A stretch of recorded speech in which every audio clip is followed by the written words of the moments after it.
Hi friends, welcome to GSV all in all channel. பூனைகளை முதன்முறையாக நாம் வளர்க்கும் போது அதற்கு என்ன உணவுகளை வைக்க வேண்டும், அவை எந்த உணவுகளை விரும்பி சாப்பிடும், எந்த உணவுகளை எல்லாம் வைக்கக்கூடாது என்பதில் நமக்கு குழப்பம் ஏற்படும். பூனைகள் எப்பவும் நான்வெஜ் பிரியர்கள் என்பது நமக்கு தெரியும். அந்த நான்வெஜ் ஐட்டம்ஸ் கொடுக்கும் போது நாம் கவனிக்க வேண்டியவை என்ன? கடைகளில் விற்கும் பூனை உணவுகளை போடலாமா அல்லது வீட்டு உணவுகளே அதற்கு போதுமானதா என்பதை பற்றி இந்த வீடியோவில் பார்க்கலாம். வாங்க இப்போ வீடியோக்குள்ள போகலாம்.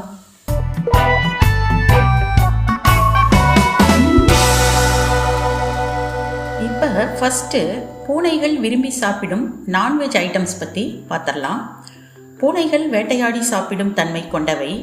இவ்வாறு வேட்டையாடி சாப்பிடும் உணவுகளை அவை பச்சையாக உண்பதால் பூனைகளுக்கு நோய் ஏற்படும் அபாயம் உள்ளது. வீதியில் வாழும் பூனைகளுக்கு இந்த நோய் பாதிப்பு அதிகம் இருப்பதில்லை. காரணம், அவை எல்லா சூழ்நிலைகளிலும் வாழ பழகிக்கொள்கின்றன. எல்லா வகை உணவுகளும் அதற்கு ஒத்து கொள்ளவும் செய்கின்றன. ஆனால் நம் வீட்டில் வளர்க்கும் பூனைகள் அவ்வாறு இல்லை. முட்டை, கறி, சிக்கன், பீஃப், ஈரல், மீன் போன்றவற்றை அவை மிகவும் விருப்பமாக உண்ணும். இவற்றை பச்சையாக உண்ணும் போது அதிலுள்ள சால்மனெல்லா என்னும் பாக்டீரியாவால் ஃபுட் பாய்சன் ஆகி நோய்வாய்ப்படும் அபாயம் உள்ளது. எனவே இது போன்ற நான்வெஜ் உணவுகளை சிறிது நேரம், அதாவது ஒரு 10 நிமிடங்கள் வேக வைத்துவிட்டு கொடுக்கலாம்.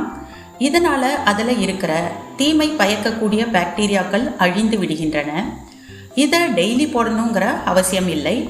நாம் வாரத்துக்கு ஒரு முறை நான்வெஜ் ஐட்டம் வாங்குவோம். அந்த ஐட்டம்ஸை நம்ம இதுக்கு கொடுத்தா போதுமானது. வாரத்திற்கு ஒரு முறையோ அல்லது 2 முறையோ கொடுக்கலாம்.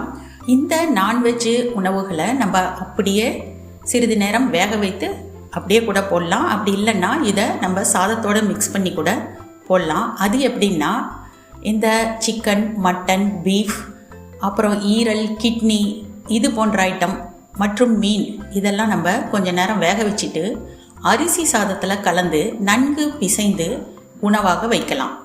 இதை அவை மிகவும் விருப்பமாக உண்ணும். மேலும் குட்டி குட்டி கருவாடுகள் மார்க்கெட்டில் கிடைக்கும். இதை வாங்கி வைத்துக்கொண்டு அதற்கு பசி எடுக்கும் போது நாம் தினமும் 3 வேளை ஒரு பூனைக்கு 5 கிராம் வீதம் கொடுக்கலாம். இதை பூனைகள் மிகவும் விரும்பி சாப்பிடும். எப்பொழுதும் நாம் ட்ரையாக உணவு வைக்கும் போது தண்ணீரோ அல்லது தண்ணீர் கலந்த பாலோ வைக்க வேண்டும். அதுதான் அதை டீஹைட்ரேஷன்ல இருந்து காக்கும். பூனைக்கு மிக மிக விருப்பமான உணவு மீன். இதையும் நாம் 5 நிமிடம் வேக வைத்து பெரிய முட்களை எல்லாம் எடுத்துட்டு சாதத்தில் பிசைந்து கொடுக்கலாம். இதுவும் அதற்கு ஏற்ற உணவாக இருக்கும். முட்டை ஒரு சரிவிகித உணவு என்பதால் முட்டையை வேக வைத்து நன்றாக பிசைந்து சாதத்துடன் கலந்தும் வைக்கலாம். இதை வாரம் 4 முறை நாம் கொடுக்கலாம். பூனைகளுக்கு நான்வெஜ் தவிர வேற என்ன உணவுகளை நாம் கொடுக்கலாம்? நம் வீட்டு பூனைகள் பாலை விரும்பி குடிக்கும். பாலை அப்படியே வைக்காமல் தண்ணீர் கலந்து வைப்பது அதன் ஜீரண சக்திக்கு மிகவும் நல்லது. பால் தண்ணீருடன் ஒரு பிரெட் ஸ்லைஸ் கலந்து வைத்தால் பூனைகள் விருப்பமாக சாப்பிடும். ஆனால் பிரெட் சத்தான சரிவிகித உணவில்லை என்று வெட்டினரி டாக்டர்கள் கருதுகிறார்கள். இதை அடிக்கடி வைக்காமல் ஒரு நாள் விட்டு ஒரு நாள் சிறிதளவு நம் பூனைகளுக்கு கொடுக்கலாம். தயிர் சாதமும் தண்ணீர் விட்டு கலந்து வைக்கலாம். குறிப்பாக நான்வெஜ் ஐட்டங்களை விரும்பி சாப்பிடும் பூனைகள் இது போன்ற வீட்டு உணவுகளை சிறிதளவே சாப்பிடும். அடுத்ததாக கடைகளில் விற்கப்படும் பூனை உணவுகளை பற்றி பார்க்கலாம். கடைகளில் பல பெயர்களில் விற்கப்படும் பூனை உணவுகளை பூனைகள் ஆசையாக சாப்பிடுவதுடன் அதற்கு அடிமையாகவும் ஆகிவிடுகின்றன. இந்த உணவுகளை சாப்பிட்டு ருசி பார்த்த பூனைகள் நாம் வைக்கும் நான்வெஜ் உணவுகளை தவிர வேறு எதையும் சாப்பிடுவதில்லை. என் வீட்டில் உள்ள பூனைகளுக்கு இந்த உணவை வைத்துவிட்டு பிறகு வேறு உணவுகளை வைத்தால் அவை எப்படி முகத்தை திருப்பிக் கொண்டு போனது தெரியுமா? அந்த உணவிற்காகவே ஏங்கவும் ஆரம்பித்தன. வேறு உணவுகளையும் சாப்பிடவில்லை. இது என் பூனை வளர்ப்பு அனுபவத்தில் நான் கண்ட உண்மை. பல வருடங்களாக வாங்கப்படாமல் இருக்கும் கடைகளில் விற்கும் பூனை உணவுகளால் அவை நோய்வாய்ப்படவும் வாய்ப்புள்ளது. இது என் பூனை வளர்ப்பு அனுபவத்தில் நான் அறிந்து கொண்டது. அது என்னன்னு இப்போ பார்க்கலாம். என் வீட்டு 6 மாத மற்றும் 5 மாத பூனைக்குட்டிகள் மிகவும் மெலிந்து இருந்தன. அதனால் அதற்கு கடை உணவுகள் ட்ரை பண்ணி பார்க்கலாம் அப்படின்னு வாங்கி போட்டேன். ஆவலாக ஒரு வாரம் சாப்பிட்ட இந்த 6 மற்றும் 5 மாத குட்டிகள் பிறகு அதையே போடுவார்கள் என்று வேறு எதையும் சாப்பிடாமல் போக்கு காட்டினார்கள். வேறு உணவு போட்டால் முகத்தை திருப்பிக் கொண்டும் பிலுக்கிக் கொண்டும் சென்றார்கள். ஒரு வாரம் இந்த கடை உணவை சாப்பிட்ட அவர்களில் 6 மாத குட்டிக்கும் 5 மாத 2 குட்டிகளுக்கும் உடம்பு சரியில்லாமல் போனது. 3ம் ஒரே இடத்தில் பல மணி நேரங்கள் உட்கார்ந்து தூங்கி அப்படியே நாளை கடத்திட்டு இருந்தது. டக்குன்னு எழுந்து நடக்கவும் முடியாமல் சிரமப்பட்டன. நொண்டி நொண்டி நடக்கவும் ஆரம்பித்தன. என்னடா இது, இந்த குட்டிகள் புஷ்டியாக வளரட்டும் என்று நினைத்து இதை வாங்கி போட்டால் இப்படி ஆகிவிட்டதே என்று எண்ணி 3ஐயும் வெட்டினரி டாக்டரிடம் கூட்டிச் சென்று காட்டினேன். அந்த உணவுகளை பூனைகளுக்கு போடாதீர்கள், இது பெர்ஷியன் கேட்டுக்கு தான் ஏற்றவை, நம் நாட்டு பூனைகளுக்கு இது தேவையில்லை என்று கூறி வெட்டினரி டாக்டர் 3 குட்டிகளுக்கும் ஊசி போட்டார். ஆனாலும் அவை மேலும் 2-3 நாட்கள் உடம்பு சரியில்லாமல் அப்படியே தான் இருந்தன. பிறகு நார்மலாகி வீட்டு உணவுகளை சாப்பிட ஆரம்பித்தன. நல்ல வேளை அவற்றிற்கு எதுவும் ஆகவில்லை.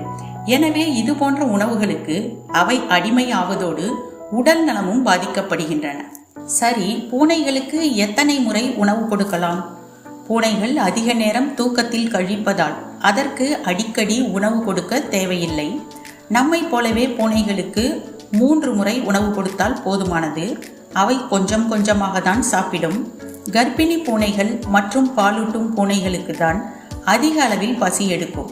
அதற்கு மட்டும் 3 வேளை உணவோடு அது பசித்து வந்து கேட்கும் நேரத்திலும் உணவு வைக்கலாம். காலை 7 மணி, மதியம் 12லிருந்து 1 மணி மற்றும் மாலை 8லிருந்து 9 மணி வாக்கில் அதற்கு உணவளிக்கலாம். எப்பவுமே ஃப்ரெஷ்ஷான உணவுகளையே பூனைகள் சாப்பிட விரும்பும். நாம் கலக்கி வைத்துவிட்டு 2 மணி நேரம் அல்லது 3 மணி நேரம் கழித்து அந்த உணவு மிச்சமாக இருக்குதுன்னு பூனைக்கே வைக்கக்கூடாது. அது சாப்பிட்லன்னா அதை நம்ம டிஸ்போஸ் பண்ணிடணும். சரி, இப்பொழுது பூனைகளுக்கு என்னென்ன உணவுகளை சாப்பிட கொடுக்க கூடாது அப்படின்னு பார்க்கலாம். இது டாக்டர் சொல்கிற அட்வைஸு. அவங்க என்ன சொல்கிறாங்கன்னா, வெங்காயம், பூண்டு, அதிக உப்பு கலந்த பண்டங்கள், முக்கியமாக திராட்சை போன்ற உணவுகள் இவற்றுக்கு கொடுக்கவே கூடாதான். அதனால் இதையும் நோட் பண்ணிக்கிங்க. சில பிரெட் ஐட்டத்தில் ஃப்ரூட்ஸ் கலந்துருக்கும். அந்த மாதிரி பிரெட்டும் இந்த பூனைகளுக்கு நம்ம வைக்கவே கூடாது. இப்போ ஒரு சுவாரஸ்யமான உண்மையையும் உங்ககிட்ட சொல்கிறேன்.